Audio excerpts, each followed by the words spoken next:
Ayan mga kabibe, magandang hapon po sa atin lahat mga kabibe. So ayan, busy po kami ngayon na mag mix ng patukan natin sa ating bibe. Ayan, tabali yan, kasama ko yung aking anak. Ayan, meron po tayo dyan na repolyo na ating tinadtad gamit ang ating shredder machine. Ayan, ayan mga idol, tapos gamit natin sa drum. Ayan, tapos meron tayo dyan feeds, yung patuka po natin na mura din. Yan, ito may halo na siyang feed saka mais. So ito mga idol, available din, may benta po tayo nito mga kabibe. So sa lahat po ng gustong bumili nito mga kabibe, ayan o, yan, murang patuka. Yan, so bali yung murang patuka natin imimix din po natin sa ating hininging hininging repolyo.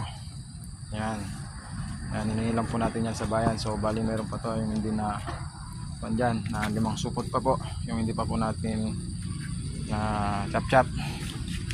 So bali ito, yan.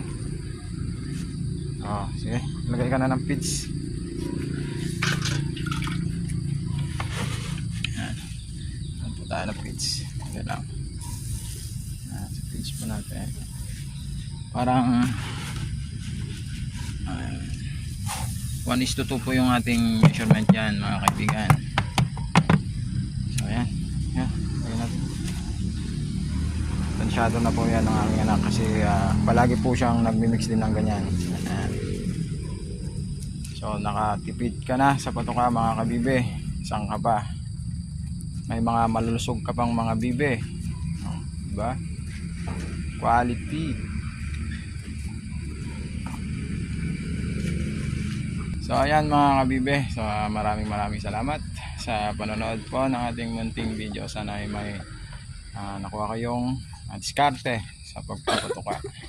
So ayan lang mga kabibe. At saka pala, pwede din po ito sa baboy, sa mga rabbit, ganoon. Sa lahat po ng na kumakain ng damo, yan, pwede po natin ito gawin. So ayan lang mga kabibe, maraming salamat and God bless.